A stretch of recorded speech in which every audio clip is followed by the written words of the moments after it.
March 14, 1986, Ashford, Connecticut. A small New England town where everyone knew their neighbors, where doors were left unlocked, and where a man could disappear without a trace. Daniel Thompson was 52 years old when he vanished.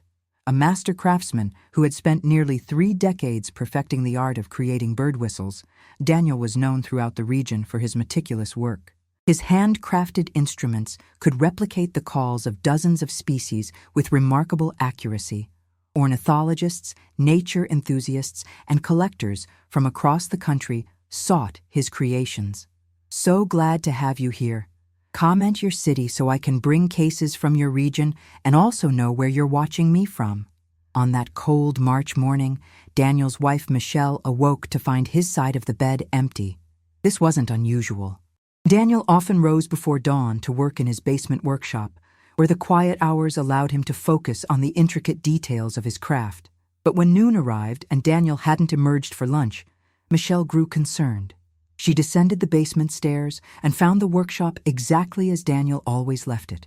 Tools hung in their designated places on the pegboard. Wood shavings were swept into neat piles.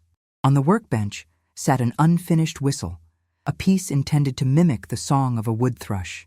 The lacquer brush lay beside it, still wet. Michelle called the Ashford Police Department. Officer Timothy Brooks arrived within the hour and conducted a preliminary search of the property. Daniel's car remained in the driveway. His wallet and identification sat on the bedroom dresser. His winter coat hung by the front door. Everything suggested a man who had stepped out briefly and intended to return. The investigation expanded quickly. Detective Robert Hayes took charge of the case, interviewing neighbors, friends, and customers who had recently placed orders with Daniel. No one reported seeing anything unusual. No one had witnessed any arguments or confrontations. Daniel Thompson had simply ceased to exist between the hours of midnight and dawn. Financial records revealed no irregularities. The Thompsons' bank account showed modest but stable savings. Daniel had no debts, no gambling problems, no secret vices that anyone could identify. His business records were impeccably maintained, showing a steady stream of orders and satisfied customers. Michelle insisted that her husband would never abandon his family. Their 2 children, Jennifer, 24, and Christopher, 22, supported their mother's conviction. Daniel was a devoted father and husband. He had no reason to disappear voluntarily. Detective Hayes pursued every lead. He checked hospitals, morgues, and homeless shelters throughout Connecticut and neighboring states. He contacted bus stations and train depots. He interviewed Daniel's relatives in other states, searching for any indication that the craftsman had reached out to someone, anyone, before vanishing. Weeks turned into months. The case grew cold.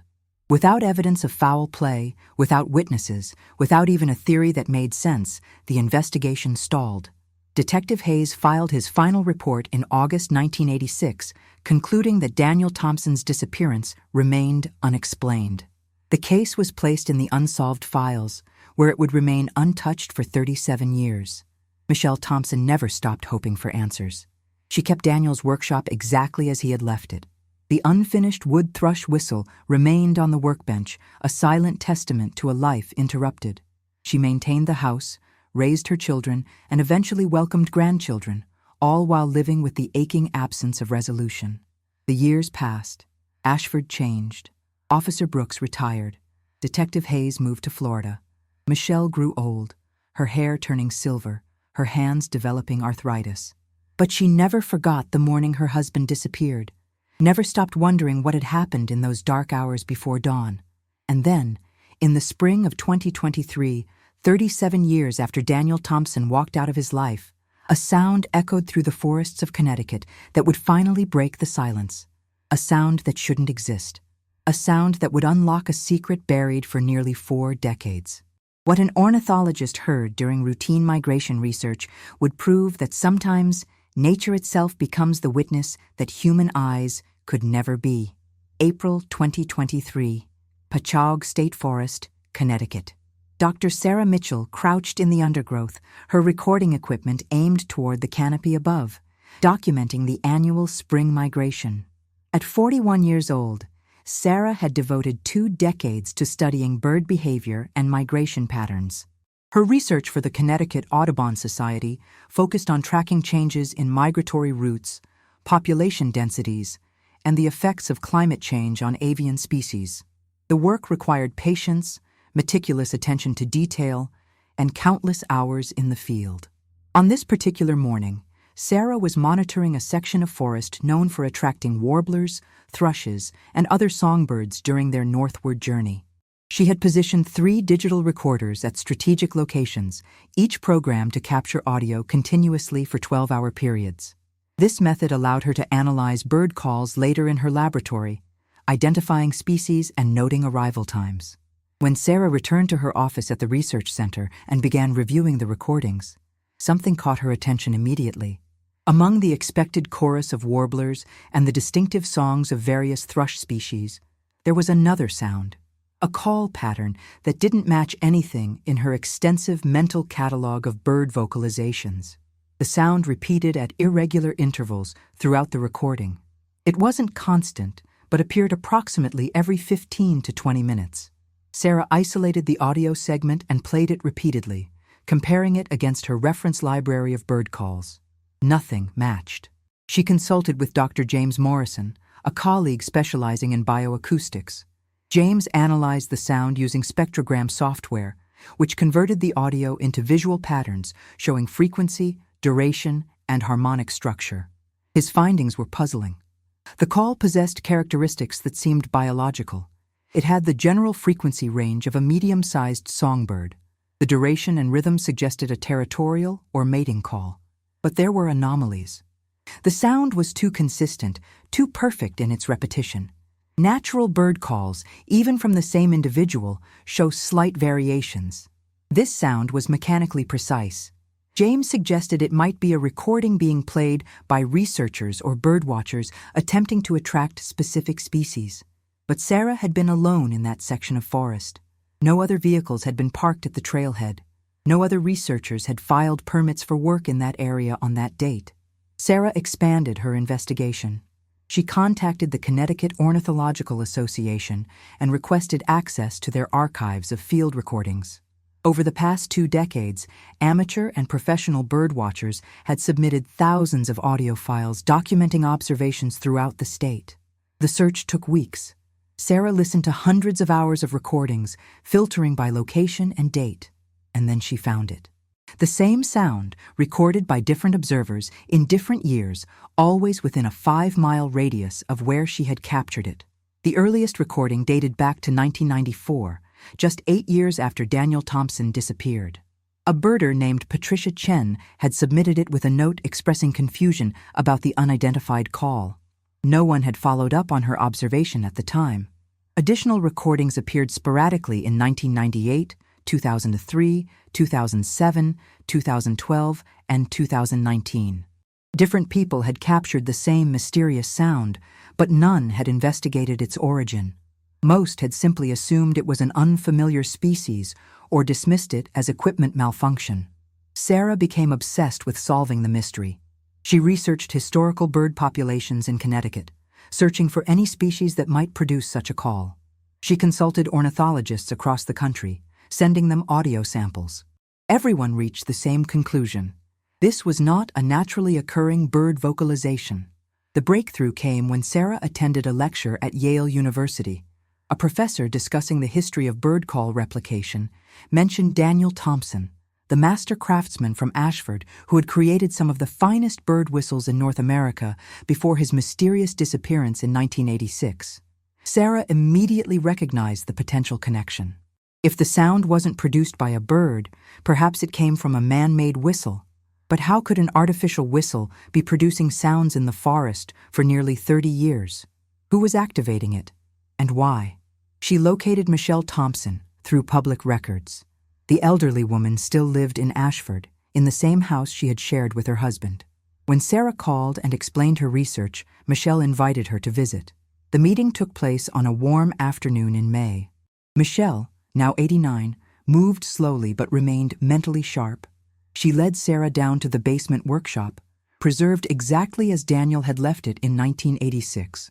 Dust covered the surfaces, but the tools remained organized, the unfinished whistle still resting on the workbench. Michelle opened a cabinet and carefully removed a wooden box. Inside, wrapped in soft cloth, were dozens of bird whistles Daniel had created over the years. Each was labeled with the species it replicated: cardinal, chickadee, robin, wood thrush, oriole. Sarah examined the whistles with reverence. The craftsmanship was extraordinary. Each piece was carved from different woods, chosen for their acoustic properties. The chambers and air passages were precisely calibrated to produce specific frequencies and tones. Michelle allowed Sarah to test the whistles. One by one, Sarah blew gently into each instrument, recording the sounds. Most produced calls that matched their labeled species perfectly.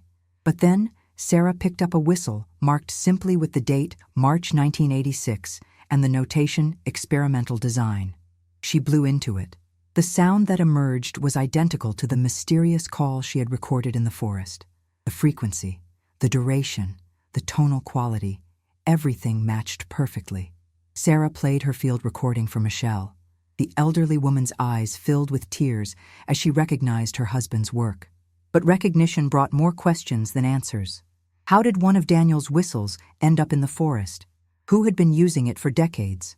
And what did this discovery mean for understanding what had happened to Daniel Thompson? Michelle retrieved a worn cardboard box from a closet shelf. Inside were the case files from the 1986 investigation, copies that Detective Hayes had given her years ago.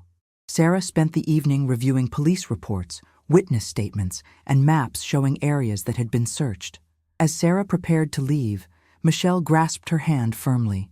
The elderly woman's grip was surprisingly strong, animated by a hope that had sustained her for 37 years.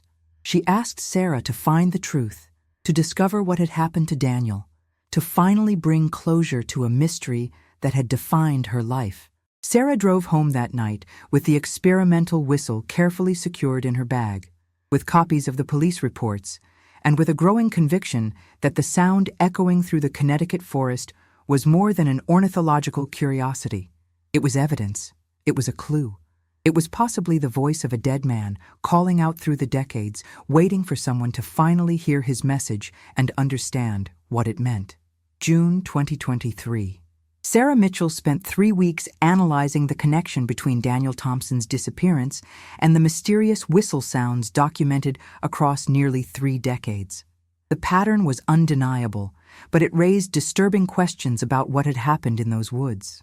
Sarah contacted Robert Hayes, the detective who had led the original investigation in 1986. Now 78 and retired in Sarasota, Florida, Hayes remembered the Thompson case vividly. It had been one of the few investigations in his career that remained completely unsolved, with no leads, no evidence, and no logical explanation for a man's sudden disappearance. When Sarah explained her discovery, Hayes agreed to review the case files remotely.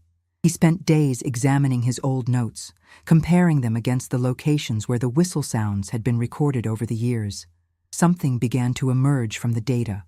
Every recording site fell within a 5-mile radius centered on the Pachaug State Forest.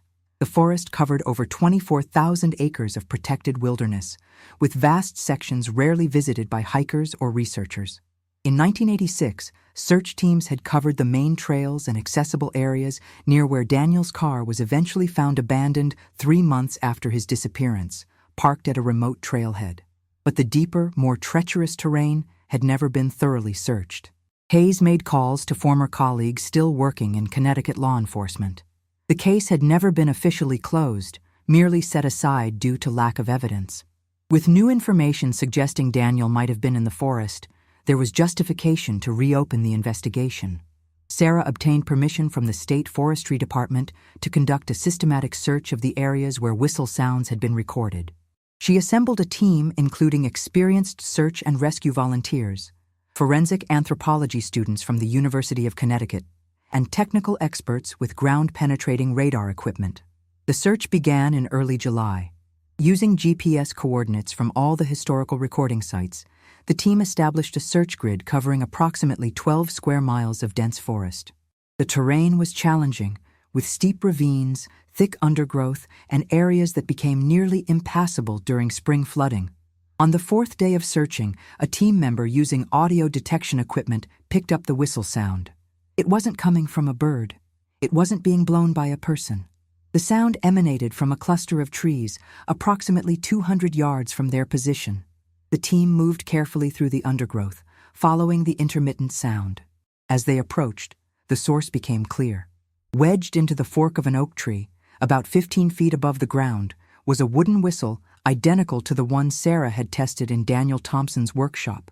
The whistle was positioned in such a way that wind passing through the branches would occasionally blow through it, creating the mysterious call that had puzzled observers for decades. Weather and exposure had darkened the wood, but the craftsmanship remained evident. This was Daniel Thompson's work. The discovery energized the search team. If one whistle was here, there might be others. More importantly, if Daniel had placed whistles in these woods, there had to be a reason. The team expanded their search radius, now looking not just for whistles but for any signs of human presence in this remote area. 2 days later, a searcher noticed something unusual about a hillside covered in mountain laurel. The vegetation pattern was different, less organic than the surrounding growth. Clearing away branches and decades of leaf litter revealed weathered wooden planks, the remains of a structure that had been concealed by nature's slow reclamation. It was a small cabin, no more than 12 feet square, built into the hillside and camouflaged so effectively that it had remained undetected for nearly 4 decades. The roof had partially collapsed and vegetation had penetrated the walls, but the structure was still recognizable as a deliberate shelter. Inside, protected from the worst of the weather by the intact portions of the roof, the team found evidence of habitation. A makeshift bed frame, a small stove fashioned from scrap metal, shelves that had once held supplies, and most significantly, a workbench with tools designed for crafting wooden whistles.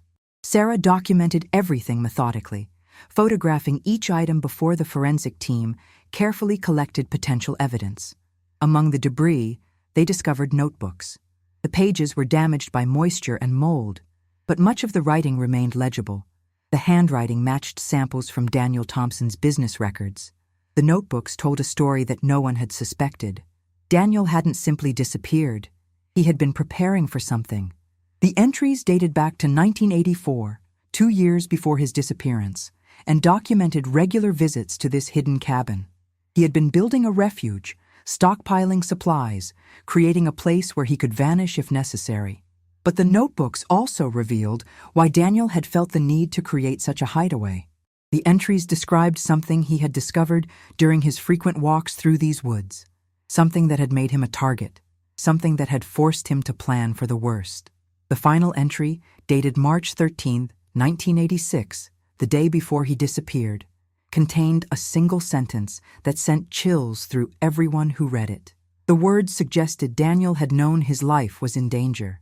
He had known someone was coming for him, and he had left behind a trail of whistles, perhaps hoping that someday someone would follow the sounds and discover what he couldn't tell anyone while he was alive. The cabin was just the beginning. Somewhere in these woods lay the answers to what had happened to Daniel Thompson, and those answers were darker than anyone had imagined. July 2023. The discovery of Daniel Thompson's hidden cabin transformed the investigation from a cold case into an active criminal inquiry. Connecticut State Police established a command center at the forest entrance, and forensic teams began the painstaking process of examining every item recovered from the structure.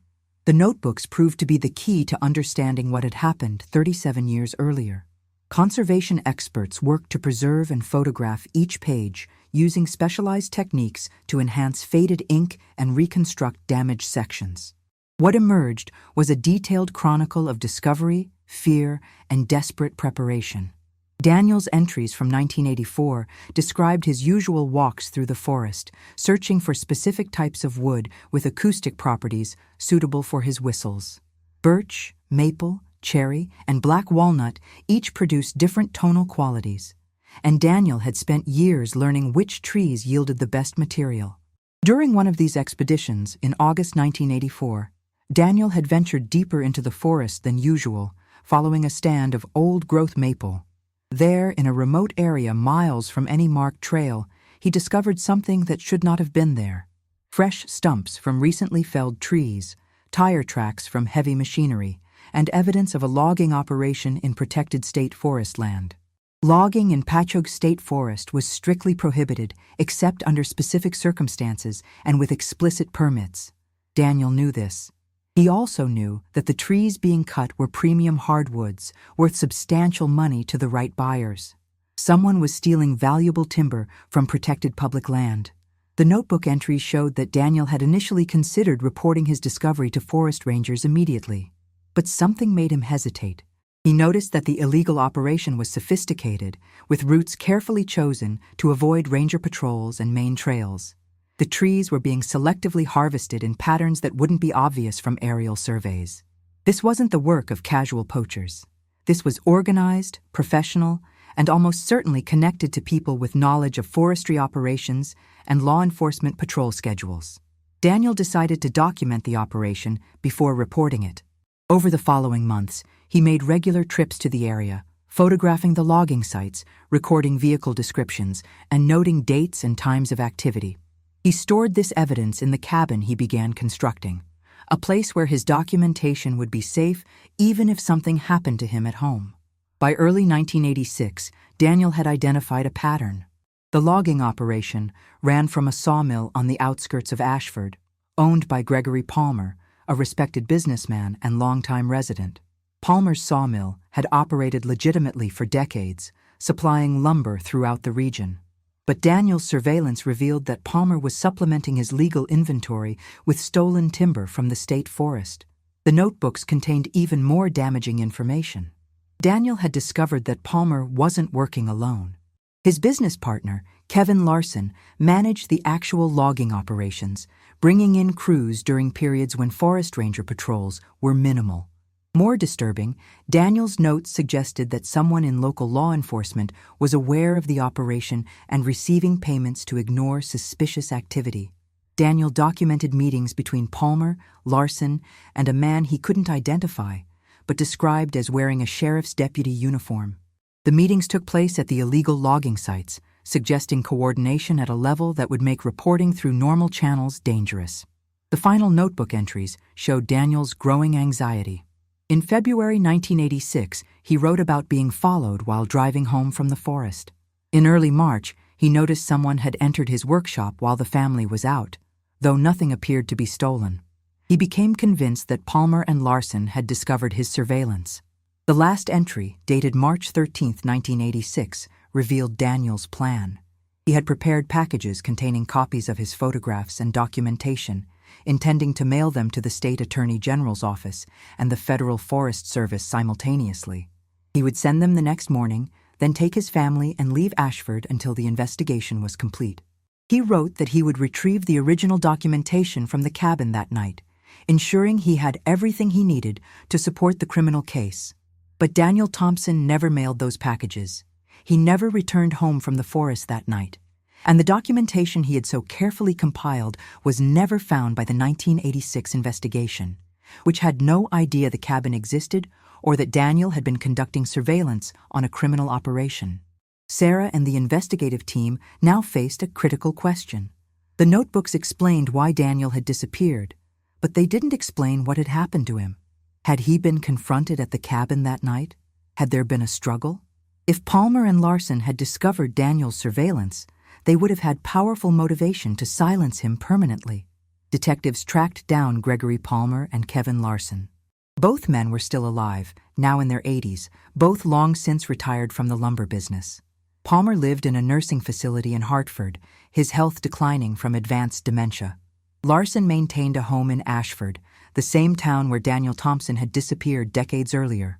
When detectives approached Larson for questioning, his reaction was telling. He immediately requested an attorney, refusing to make any statements about Daniel Thompson or the events of 1986. His lawyer issued a statement denying any knowledge of Daniel's disappearance and dismissing the notebook entries as unfounded accusations. Meanwhile, forensic examination of the cabin revealed traces of blood on the wooden floor, microscopic samples that had survived decades of exposure. DNA analysis would take weeks, but preliminary tests indicated the blood was human. The pattern suggested it had been cleaned, but traces remained in the gaps between floorboards. The investigation team expanded their search around the cabin, using cadaver dogs trained to detect human remains. The forest floor had changed dramatically over 37 years, with layers of organic material accumulating, trees growing, and the landscape transforming. But the dogs were trained to detect specific chemical signatures that could persist for decades under the right conditions. On July 28, 2023, one of the dogs indicated strongly at a location approximately 300 yards from the cabin, near a ravine where erosion had created a steep drop-off. The area was difficult to access, requiring climbing equipment and careful maneuvering. But when the forensic team carefully excavated the site, they discovered what they had been searching for: human skeletal remains buried in a shallow grave that had been concealed for 37 years. The remains were carefully extracted and transported to the state medical examiner's office for analysis. Preliminary examination indicated the skeleton was male, approximately 50 to 60 years old at time of death, consistent with Daniel Thompson's profile. Dental records would provide definitive identification, but investigators had little doubt about whose remains had been found. Evidence at the burial site told a grim story. The position of the remains and the condition of the bones suggested violence. There were fractures consistent with assault. The location of the grave, far from any trails and in extremely difficult terrain, indicated the perpetrator had known the area well and had taken considerable effort to ensure the body would never be found. As news of the discovery spread, pressure mounted on Kevin Larson. His attorney maintained his client's innocence, but investigators had assembled a compelling case. The notebooks provided motive and documentation of the illegal logging operation. The cabin proved Daniel had been surveilling the criminals. The location of the remains suggested someone familiar with the remote areas of the forest had chosen the burial site. And Kevin Larson had lived in Ashford his entire life, with decades of experience working in the forest. What investigators still needed was evidence directly connecting Larson to Daniel's death. The answer to that question lay in the final pieces of evidence recovered from the forest, items that would prove beyond doubt what had happened on that March night in 1986, and reveal that the truth was even more calculated and cold-blooded than anyone had suspected. August 2023. The Connecticut State Medical Examiner's Office in Farmington became the center of an investigation that had waited 37 years for resolution. Dr. Amanda Foster, the chief forensic pathologist, led the examination of the skeletal remains recovered from the Patchogue State Forest. Dental records confirmed what investigators had suspected. The remains belonged to Daniel Thompson. After nearly 4 decades of uncertainty, Michelle Thompson finally had confirmation of her husband's fate. The news brought grief, but also a measure of relief. The not knowing had been its own form of torture, and now at least there were answers, however painful. Dr. Foster's examination revealed critical information about Daniel's final moments. The skeleton showed evidence of blunt force trauma to the skull, fractures consistent with being struck by a heavy object. Additional injuries to the ribs and arm bones suggested a violent confrontation. The pattern of injuries indicated Daniel had tried to defend himself before succumbing to the attack. The location and condition of the remains told investigators that Daniel had been killed elsewhere and transported to the burial site. The shallow grave had been dug hurriedly, covered with forest debris, and left to nature's concealment. Over the decades, leaf litter, soil accumulation, and vegetation growth had hidden the site so effectively that even experienced searchers had passed nearby without detecting it during the 1986 investigation. Forensic teams returned to the cabin with renewed focus, processing the structure as a potential crime scene. Advanced luminol testing revealed blood spatter patterns on the walls and floor that had been invisible to the naked eye. The patterns indicated a violent struggle had occurred inside the small structure. Someone had attempted to clean the scene, but forensic science had advanced significantly since 1986, and traces of evidence that would have been undetectable then could now be recovered and analyzed. DNA extracted from the blood samples matched Daniel Thompson. But crucially, investigators also found DNA from a second individual. The sample was partial and degraded by time and environmental exposure, but it was sufficient for comparison testing. If they could obtain DNA samples from suspects, they could potentially place someone at the scene of Daniel's death. Meanwhile, investigators executed search warrants on properties associated with Kevin Larson and the estate of Gregory Palmer. Palmer's advanced dementia meant he could not be interviewed meaningfully about events from 1986, but his property and business records could still yield evidence. At Larson's home, investigators discovered a storage shed containing business records from the sawmill operation dating back to the 1980s. Financial ledgers showed irregular payments to unnamed recipients, coded entries that suggested under-the-table transactions. Cross-referencing these records with the dates in Daniel Thompson's notebooks revealed a correlation. Payments increased during periods of active illegal logging. More damning evidence came from a locked filing cabinet in Larson's basement. Inside were dozens of photographs documenting the illegal logging operation, the same locations Daniel had photographed in his surveillance. But these weren't Daniel's pictures. These were taken by the perpetrators themselves, apparently kept as records of their timber theft operation. The discovery suggested Larson had maintained documentation of the criminal enterprise for decades, perhaps as insurance against his partner or as leverage if he were ever caught. Among these materials, investigators found a handwritten note dated March 1986. The note, in Larson's handwriting according to forensic document examiners, contained a list of items: gloves, tarp, shovel, rope.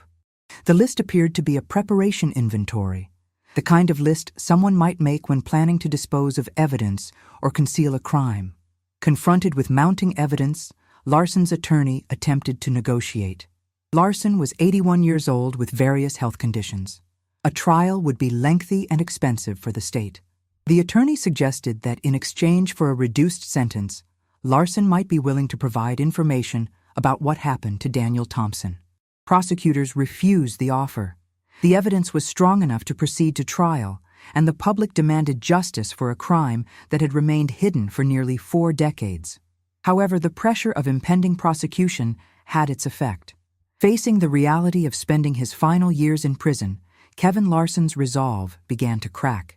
In September 2023, through his attorney, Larson provided a partial statement.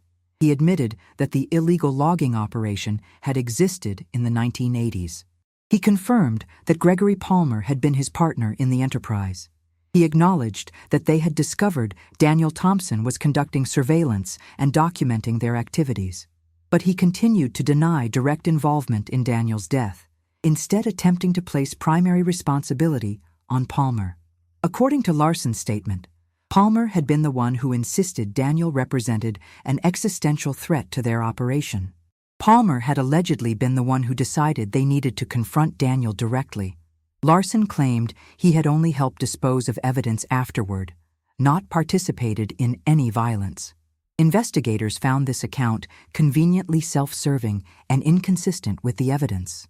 The forensic examination of the cabin showed that at least 2 people had been present during the violent confrontation. Blood spatter patterns indicated multiple points of origin for the violence, suggesting more than one attacker. The effort required to transport Daniel's body to the remote burial site and dig the grave would have been difficult for one person working alone. Further investigation revealed additional evidence that contradicted Larson's attempt to minimize his role. Witnesses from the 1980s, former employees of the sawmill who had been reluctant to speak decades ago, now came forward. Several recalled seeing Kevin Larson acting strangely in mid-March 1986, appearing anxious and taking several days off work, which was unusual for him. One former employee provided a particularly crucial statement. He recalled Larson returning to the sawmill late on the night of March 14, 1986, the date of Daniel's disappearance. The employee had been working late finishing a project when Larson arrived unexpectedly, went to the equipment storage area, and left with a canvas tarp and tools. The employee thought it was odd, but didn't question his employer at the time. The final breakthrough came from an unexpected source. Investigators examining old business records discovered that Palmer's sawmill had maintained a service contract with a local mechanic shop in 1986. Routine maintenance logs from that shop, preserved in storage, showed that one of Palmer's trucks had been serviced in late March 1986 for unusual wear to the undercarriage and suspension, damage consistent with driving through rough forest terrain. The truck's maintenance records included the vehicle identification number. Investigators traced the vehicle's history and discovered it had been sold several times over the decades.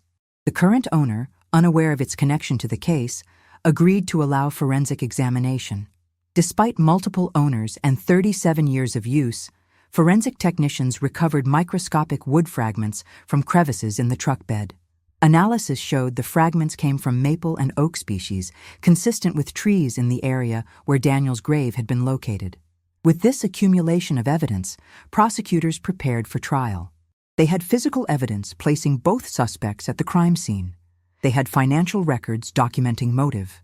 They had witness statements corroborating suspicious behavior. And they had forensic evidence connecting the suspect's vehicle to the burial location. In October 2023, facing overwhelming evidence and the probability of conviction, Kevin Larson's legal strategy collapsed entirely. What he revealed in his final statement would confirm investigators' theories about what happened on that March night in 1986 and expose the full extent of the calculated violence that had ended Daniel Thompson's life and hidden the truth for nearly 4 decades. November 2023. The final chapter of Daniel Thompson's story began in a Connecticut courtroom, where justice had been delayed for 37 years, but would no longer be denied. Kevin Larson, facing irrefutable evidence and the prospect of dying in prison after a lengthy trial, made the decision to provide a complete confession.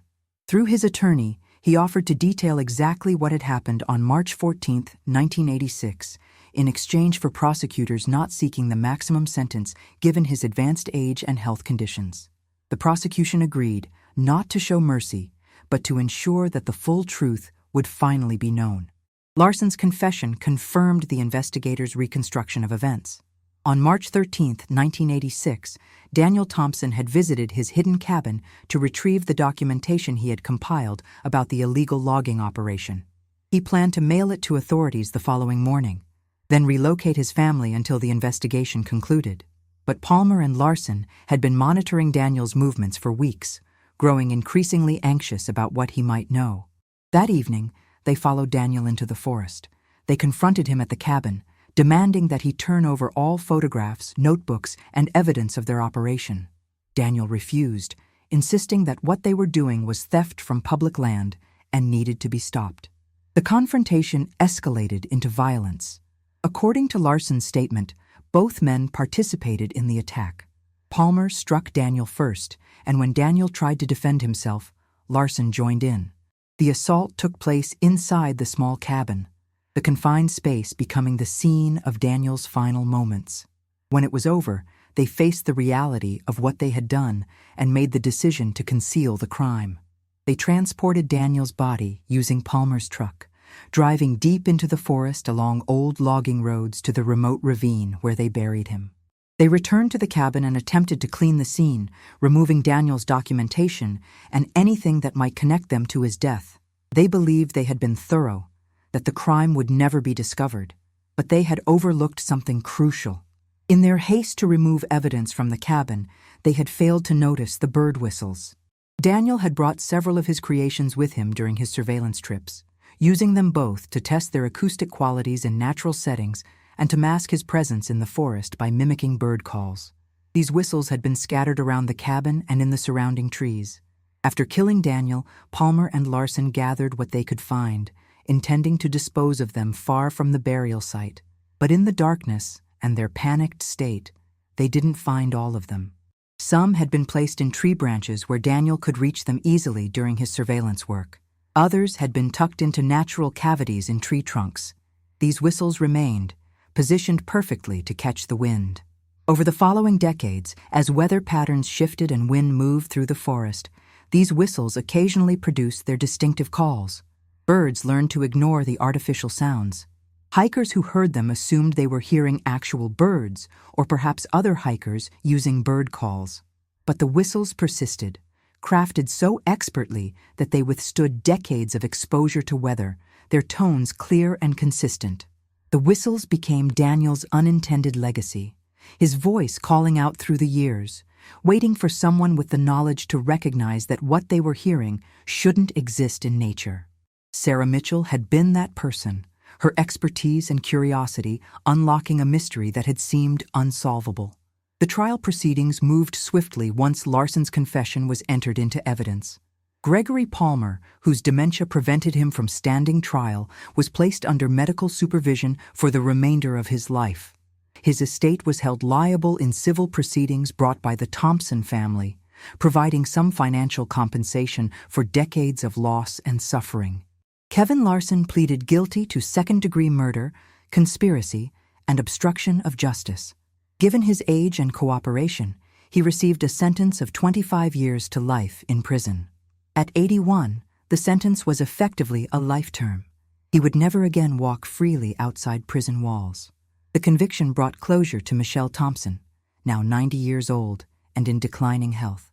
She had lived the majority of her life not knowing what had happened to her husband, raising children and grandchildren with the shadow of Daniel's disappearance always present. Now, finally, she had answers. Daniel had not abandoned his family. He had not taken his own life.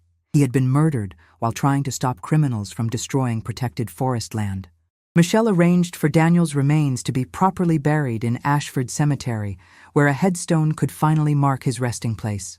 The funeral, held in December 2023, drew hundreds of attendees. Former customers who remembered Daniel's craftsmanship came to pay respects. Ornithologists and conservationists honored his memory.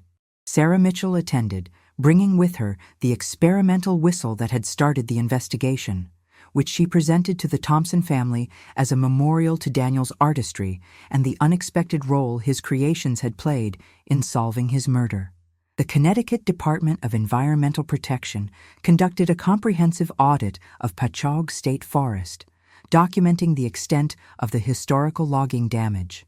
While much of the forest had recovered naturally over 37 years, some areas still showed evidence of the illegal harvesting.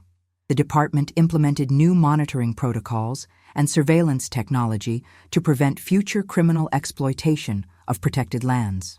Sarah Mitchell published her findings in a detailed article for the Journal of Forensic Sciences, documenting how ornithological research had intersected with criminal investigation.